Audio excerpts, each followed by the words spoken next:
శ్రీమాత్రే నమ. జయ గురు దత్తాత్రేయ నమ.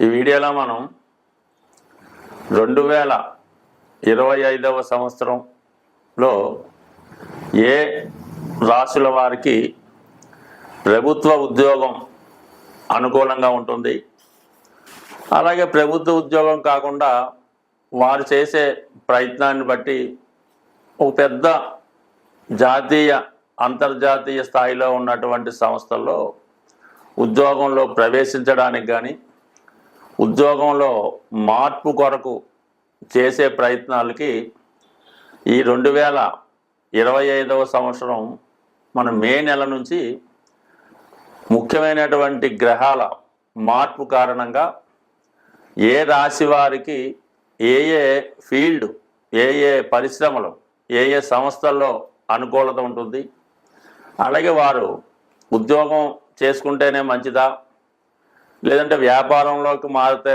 ఇంకా ఇంప్రూవ్మెంట్ సాధించవచ్చా, మరి కొందరైతే 2 రకాలుగా చేసుకుంటే ఏ విధంగా ఉంటుంది అన్న విషయానికి ముఖ్యంగా ఎవరికైనా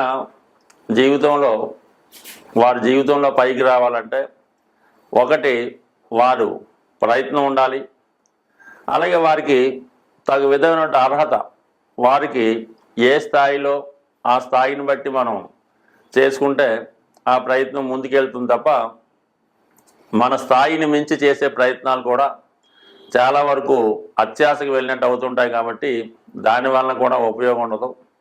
బట్ ఏదైనా మీ అర్హత, మీ స్థాయిని బట్టి ప్రయత్నం చేసినప్పుడు దానికి గ్రహాల యొక్క సహకారం కూడా కొద్దిగా యాడ్ అయ్యి అది మీ యొక్క భవిష్యత్తుకి ముందుకు తీసుకెళ్ళడానికి అనుకూలత ఏర్పడుతూ ఉంటుంది.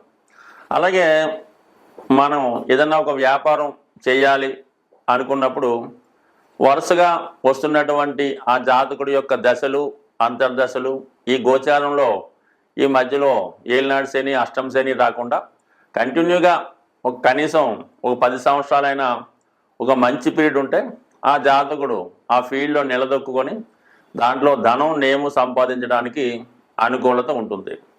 మనం ఏదైనా ఒక వ్యాపారం కానీ ఒక వ్యవహారం కానీ ప్రారంభించినప్పుడు ప్రస్తుతం ఉన్నటువంటి టైం చూసుకోవడం జరుగుతుంటుంది. అంటే ఒక 6 నెలల దాకా, సంవత్సరం దాకా టైం బాగానే ఉంది కాబట్టి ఈ ప్రారంభం అది బాగానే జరుగుతుంది. ఆ సంవత్సరం 6 నెలలు దాటిన తర్వాత నెమ్మదిగా మరి ఆ బ్యాడ్ పీరియడ్ స్టార్ట్ అయినప్పుడు మొత్తం క్లోజ్ అవ్వడం కూడా జరిగి చివరికి అప్పులు మిగిలే అవకాశం ఉంటుంది. కాబట్టి సో ఏదైనా ఉద్యోగంలో ప్రవేశించడానికి రాబోయే దశలతో పెద్దగా ఫలితం అక్కర్లేదు. రాబోయే దశ బాగున్నా బాగుపోయినా ఉద్యోగంలో ప్రవేశించాక అటు ఉద్యోగంలో ఒడిదుడుకులు ఎదుర్కొన్నా అది కంటిన్యూగా అవ్వడం జరుగుతుంటుంది. అంటే ప్రభుత్వ ఉద్యోగం అయినప్పుడు, మళ్ళీ ప్రైవేట్ ఉద్యోగం అయినా కాబట్టి కొంత ఆటుపోట్లు ఉంటాయి. బట్ ఏదైనా ఉద్యోగంలో ప్రవేశించాలనుకున్న వాళ్ళకి రాబోయే పీరియడ్ అంతా బాగలేకపోయినా ఇప్పుడు ఉన్న పీరియడ్ బాగుంటే అతను ఉద్యోగంలో సక్సెస్ అవ్వడానికి అవకాశం ఉంటుంది. అదే వ్యాపారానికి అలా కాదు, ఇప్పుడు పీరియడ్ బాగుండాలి, రాబోయే పీరియడ్ బాగుండాలి, ఆ తర్వాత రాబోయే పీరియడ్ బాగుంటేనే వ్యాపార పరంగా సక్సెస్ అయ్యే అవకాశం ఉంటుంది. కాబట్టి ఇన్ని రకాలుగా ఆలోచించి అధిక మొత్తంలో పెట్టుబడి పెట్టేవాడు ఇవన్నీ ఆలోచించవలసి ఉంటుంది. పెట్టుబడి లేకుండా ఏదో రియల్ ఎస్టేట్ లాంటిదో ఏదో చేసుకుంటే దానికి పెద్దగా ఆలోచించక్కర్లేదు. కేవలం కష్టపడితే చాలు, అదృష్టం ఉంటే అదే కలిసి వస్తుంది. స్వస్తి. అంటే ఇది ఇంట్రడక్షన్. ఈ వీడియోలో మనం మీనరాశి వారికి ఏ వృత్తి రాణించే అవకాశం ఉంది అని పరిశీలించినప్పుడు మరి ఈ రాశి వారికి మీనం అంటేనే సహజ రాశి చక్రంలో 12వ రాశి. ఇది మోక్షానికి కూడా కారణం అవుతూ ఉంటుంది. అయినప్పటికీ కూడా ఎక్కువగా ఇది విద్యా సంబంధించినటువంటి ఇన్స్టిట్యూట్లు, అంటే ఏదన్నా డిగ్రీ కాలేజ్ దగ్గర నుంచి, హై స్కూల్ దగ్గర నుంచి పీజీ వరకు కూడా ఉన్నటువంటి రెసిడెన్షియల్ పాఠశాలలు, స్కూళ్ళు, కాలేజీలకి ఈ రాశి చాలా అనుకూలమైనది. ప్రశాంతమైనటువంటి జీవితం ఈ రాశిలో వారికి ఉంటుంది. అందువల్ల ఎడ్యుకేషన్ డిపార్ట్మెంటు, దాని తర్వాత ప్రకృతి వైద్యశాలలు, మన అంతా కూడా వనాల్లాగా అడవిలాగా తయారు చేసి అందులో ఈ ప్రకృతి వైద్యం అందులోనే మమేకం అవుతూ అందులోనే ఉంటూ ఆ వైద్యాన్ని తీసుకునే విధంగా మనకి ఈ ప్రకృతి వైద్యం అన్నది మనకి ఇప్పుడు ప్రతి సిటీలో కూడా కనబడుతుంది. దానికి కూడా ఈ మీన రాశి మీన లగ్నం వారికే ఎక్కువ అందులో ఇంట్రెస్ట్ ఉంటుంది. అది స్థాపించడానికి అవకాశం ఉంటుంది. అందులో చేరి వైద్యం చేయడానికి, ఉద్యోగం చేయడానికి, పేషెంట్గా ఉండడానికి కూడా ఇష్టపడతా ఉంటారు. అంటే వీళ్ళు ఎప్పుడు ప్రశాంతమైన జీవితం కోరుకుంటారు. బాగా నగర వాతావరణానికి, ఈ గందరగోళానికి దూరంగా ప్రశాంతంగా ఉండాలని కోరుకుంటారు. కాబట్టి వీరి ఉద్యోగం కూడా అలాగే అటువంటి వైద్యశాల లేదంటే అటువంటి పాఠశాలలో ఉండే అవకాశం ఉంటుంది. అయితే ఇది జలతత్వ రాశి. ఆ సింబలే మనకి 2 చేప గుర్తులు రొటీన్గా తిరుగుతూ ఉంటాయి. అందువల్ల సముద్రం, ఈ నదులు అంటే ఈ సాల్ట్ పరిశ్రమ అవ్వచ్చు, ఈ చేపలకు సంబంధించింది అవ్వచ్చు, ఈ షిప్పులు స్టీమర్లో ఈ ప్రయాణాలు చేస్తూ ఉంటారు. ఈ షిప్పుల్లో దూర ప్రాంతాలకి 2 నెలలు 3 నెలలు ప్రయాణం చేస్తున్నవారు, అలాగే సముద్రంలో ఈ మెరైన్ సంబంధించిన ఇంజనీరింగ్, ఈ పెట్రోల్ ఉత్పత్తులు చేసేవాళ్ళు, అంటే కొద్దిగా సముద్రం చుట్టుపక్కల ఉంటుంది, వాళ్ళు ఆ మధ్య ప్రాంతంలో వర్క్ చేస్తూ ఉంటారు. అటువంటి వాటికి రొటీన్గా మన సిటీలో అయితే ఈ చేపలు ఫిషరీస్ ఎక్స్పోర్ట్ అంటే ఫిషరీస్ డిపార్ట్మెంట్ వాళ్ళకి అనుకూలంగా ఉంటుంది. సాల్ట్ డిపార్ట్మెంట్ వాళ్ళకి ఉంటుంది. ఎక్స్పోర్ట్ అండ్ ఇంపోర్ట్ వారికి అనుకూలంగా ఉంటుంది. అంటే ఇది ఈ రాశి వారికి దశమ భావం కూడా ధనుసు రాశి, దానికి కూడా గురువు అయ్యాడు. కాబట్టి ఈ విధంగా వీళ్ళు ఈ బ్యాంకింగ్ రంగంలో స్థిరపడడానికి ఉంటుంది. ఎడ్యుకేషన్ డిపార్ట్మెంట్ ముఖ్యంగా ఎండోమెంట్స్ సంబంధించినవి ఎక్కువగా ఈ ఆశ్రమాలు, ఈ దేవాలయాలు, ఈ ట్రస్టులు, వాటి సంబంధించిన దాంట్లో ట్రస్టీగా ఉండొచ్చు, అందులో ఎంప్లాయీగా కూడా ఉండొచ్చు. ఈ విధంగా మీరే ఒక ట్రస్ట్ కూడా స్థాపించవచ్చు. ఈ విధంగా కంపల్సరీగా మీకు ఈ విధమైనటువంటి ఆధ్యాత్మిక సంస్థలు స్థాపించడం కానీ అందులో ఉద్యోగం చేయడానికి కూడా అనుకూలంగా ఉంటుంది. ఎట్టి పరిస్థితుల్లో కూడా వీళ్ళకి వ్యాపారం అన్నది ఎప్పుడూ కూడా సూట్ అయితే అవ్వదు. సేవాభావంతో ఉన్నవి, 10 మందికి సేవ చేసినవి వీళ్ళకి ఇంట్రెస్ట్ ఉంటుంది. ఒక వైద్యశాల పెట్టినా, ఒక స్కూల్ పెట్టినా, పోతే పోయిందో ₹1 మన వల్ల ఈ 10 మందికి ఉపయోగపడ్డారు, ఉపయోగపడింది అన్నది వీళ్ళ యొక్క భావంగా ఉంటుంది. అలాగే వీళ్ళకి ఇంకోటి ఏంటంటే ఈ రిసార్ట్స్, హోటల్స్ అనుకూలంగా ఉంటుంది. ఇదే రాశిలో శుక్రుడు ఉచ్చపొందుతుంటాడు. కాబట్టి ఇది సినిమాలకు సంబంధించిన ఈ కళారంగానికి సంబంధించిన డ్యాన్సర్లు, అలాగే స్క్రిప్ట్ రైటర్స్, ఈ స్క్రీన్ ప్లే రాస్తున్న వాళ్ళు, అలాగే కెమెరాకి సంబంధించిన వాళ్ళు, ఈ దృశ్యం, వాళ్ళ జ్ఞాపక శక్తి, వాళ్ళ అవగాహన, ఇవన్నీ కూడా ఈ రాశి వారికి పుట్టిన దగ్గర నుంచి కూడా అటువంటి జ్ఞానాన్ని కలిగి ఉంటారు. కాబట్టి అటువంటి వాటిలో వీరు ఎక్కువగా అనుకూలించే అవకాశం ఉంది.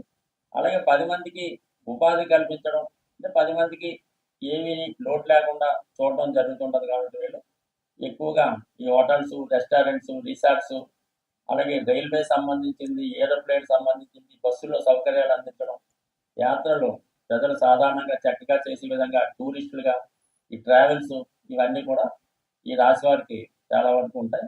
ఈ రాశిలో ఉన్నటువంటి నక్షత్రాలు మనం గమనించినా కూడా మరి పూర్వభాద్ర, ఈ ఉత్తరాభాద్ర మనిషి యొక్క యాత్ర సజావుగా సాగడానికి ఈ 2 నక్షత్రాలు చాలా అనుకూలిస్తూ ఉంటాయి. మరి తర్వాత మరి రేవతి నక్షత్రం అన్నది సజావుగా మనిషి యొక్క అతని యొక్క జీవిత ధ్యేయాన్ని పూర్తి చేయడానికి సహకరిస్తూ ఉంటుంది. వనాల్ని, అడవుల్ని రక్షించడం, అందులో ఉన్నటువంటి జంతువులకి రక్షణ కల్పించడం అంటే ఫారెస్ట్ డిపార్ట్మెంట్, అలాగే మానవుల దగ్గర నుంచి జంతువులకి హాని కలగకుండా, అలాగే అడవి జంతువుల నుంచి మనుషులకి హాని కలగకుండా ఉండే విధంగా ఈ ఫారెస్ట్ డిపార్ట్మెంట్ వారు కూడా ఇదే రాశికి, ఇదే లగ్నానికి చెందిన వారు ఉంటారు. కాబట్టి వీళ్ళు ఫారెస్ట్ డిపార్ట్మెంట్లో, ఎడ్యుకేషన్ డిపార్ట్మెంట్లో, ఎండోమెంట్స్లో నిరభ్యంతరంగా రాణించే అవకాశం ఉంది. వీళ్ళు కూడా సేవాభావంతో ఉంటారు. కాబట్టి పెద్ద ప్రస్తుతం వృత్తిపరంగా ఎంత ప్రయత్నం చేసినా సరైనటువంటి వృత్తిలో మనం స్థిరపడలేకపోతున్నాం అనుకున్న వాళ్ళకి వారి యొక్క ప్రస్తుతం జరుగుతున్నటువంటి జన్మ జాతకంలో దశ అంతర్దశలను బట్టి ఆధారపడి ఉంటుంది. ఇప్పుడు మనం అనుకున్నది ఏంటంటే కేవలం కామన్గా గోచారీత్యా ఉన్నటువంటి ఫలితాలు, తర్వాత సహజంగా ఏ రాశి వారికి ఎప్పుడు ఏది అనుకూలం అనుకున్నాం. అయితే అన్నిటికీ ఒకే పరిహారం అన్నట్టుగా ఈ ఉద్యోగానికి అంటే ఒక క్రమశిక్షణ ఉద్యోగం అంటే సూర్య భగవానుడు ఖచ్చితంగా టైంకి సూర్యోదయం అవుతుంది, సూర్యాస్తం అవుతుంది. ఎంత వర్షం వచ్చినా ఏది వచ్చినా సూర్య భగవానుడు ఆ టైం టు టైం తన పని చేసుకుంటూ వెళ్తూ ఉంటాడు. అలాగే ఏదైనా వృత్తిలో స్థిరపడాలనుకున్న వాళ్ళకి ఒక క్రమశిక్షణగా ఒక ఉదయం వేకువజామునే లెగ్స్ ఉండడం, అలాగే సాయంకాలం సమయంలో నిద్ర, ఇవన్నీ ఒక టైంలో పంచువాటిగా చేయాలి. మీరు పొద్దున్న లేచారు 5:30 ఓకే, లేదా పార్క్ వెళ్ళారు వాకింగ్ అరగంట టైం ఓకే, టిఫిన్ 9:30 అంటే 9:30కి రోజు భోజనం 1:30 2 అనుకుంటే ఆ టైంలోనే భోజనం, సాయంకాలం 4 గంటల టీ అంటే 4 గంటలకే తాగండి, మళ్ళీ 8 గంటల ఈ టైం మెయింటైన్ చేయండి. మీరు ఖాళీగా ఉండండి, కానీ ఈ ప్రతి పని కూడా ఒక టైంకి పెర్ఫెక్ట్గా చేయడం వల్ల, అలాగే మీరు ఎక్కడ ఉన్నారు మీ మదర్కి ఫోన్ చేయండి ప్రతిరోజు అదే టైంకి, లేచినట్టే ఉదయం 7 గంటలకి అదే టైంకి మీరు ఫోన్ చేయండి, ఆవిడ ఎదురు చూస్తుంటారు, మీ పని కార్యక్రమం పూర్తవుతుంది. ఈ విధంగా ఒక టైం ప్రకారం సిస్టమేటిక్గా మీరు నిరుద్యోగిగా ఉన్నా ఉద్యోగం ఉన్నా ఈ టైం సెన్స్ పాటించడం వల్ల కంపల్సరీగా మీ యొక్క వృత్తి వ్యాపారాలు ఇంప్రూవ్మెంట్ అవుతూ ఉంటాయి. మీరు ఒక షాప్ పెట్టుకున్న కాలనీలో ఉన్నారు, ఒక్క మనిషి రానివ్వండి రానివ్వకండి, టైం మెయింటైన్ చేయండి. ఉదయం 6 గంటలకి షాప్ ఓపెన్ చేయమని బోర్డు రాయండి, 6 గంటల నుంచి సాయంకాలం 6 గంటల దాకా ఉంటుంది. ఎంత ఇబ్బంది వచ్చినా ₹1 అమ్మకపోయినా ఉదయం 6 నుంచి సాయంకాలం దాకా ఓపెన్ అయి ఉంటే నెమ్మదిగా మీ కస్టమర్స్ పెరుగుతారు, సమయంగా ఆ టైంకి వచ్చి తీసుకెళ్ళడం కూడా జరుగుతూ ఉంటుంది. అదే ఒకరోజు 10 గంటలకి, ఒకరోజు సాయంకాలం 4 గంటలకు క్లోజ్ చేయడం, వర్షం వచ్చిందని సెలవు ఇవ్వడం, ఈ విధంగా చేయడం వల్ల మీ కస్టమర్ మీ దాకా రాడు, ఎక్కడో అక్కడ బయట నుంచి కొనుక్కొని మీరు ఉంటారో తెలియదు కాబట్టి వాడు ముందు ఏర్పాటుతోనే రావడం జరుగుతుంటుంది. కాబట్టి వ్యాపారం అయినా ఉద్యోగం అయినా క్రమశిక్షణ టైం మెయింటైన్ చేయండి. ఇదే దైవారాధన లాంటిది. Work is worship, duty is God అన్నట్టుగా మీరు ప్రవర్తిస్తే 100% ఉద్యోగం అయినా వ్యాపారం అయినా సక్సెస్ అవుతారు. దాంతోపాటు ఏంటంటే ప్రతిరోజు సూర్య భగవానుడి ఆరాధన, అంటే అతనే క్రమశిక్షణ కారణం అవుతుంటాడు. ధనాన్ని ఇచ్చేది కూడా సూర్య భగవానుడే కాబట్టి ఈ విధంగా మీరు సూర్య భగవాన్ని పూజించుకోవడం, ఆదివారం నియమంగా ఉండడం చేయడం వల్ల కంపల్సరీగా మీరు ఏ వృత్తిలో ఉన్నా రాణిస్తారు. అయితే కొద్దిపాటి మాన్యువల్ రెమెడీ అనుకోండి, మామూలుగా ఈ జంతువులకి, అది ఆవు కావచ్చు, గుర్రాన్ని కావచ్చు, పిల్లి కావచ్చు, చెరువులో చేపలు కావచ్చు, ఈ మూగ జీవులకి ఆహారాన్ని అందించడం కూడా మీకు చాలా వరకు ఈ వృత్తిలో అభివృద్ధికి సహకరించే అవకాశం ఉంటుంది.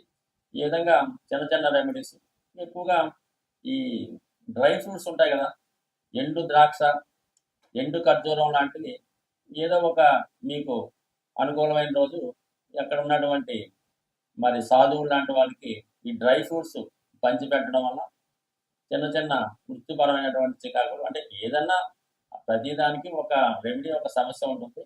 అయితే మనం ఆ ప్రయత్నం చేస్తూ ఈ పరిహారాన్ని కూడా చేసుకోవడం వల్ల మరి భగవంతుడి యొక్క అనుగ్రహంతో ఉపాధిలో స్థిరత్వం వచ్చే అవకాశం ఉంటుంది. స్వస్తి.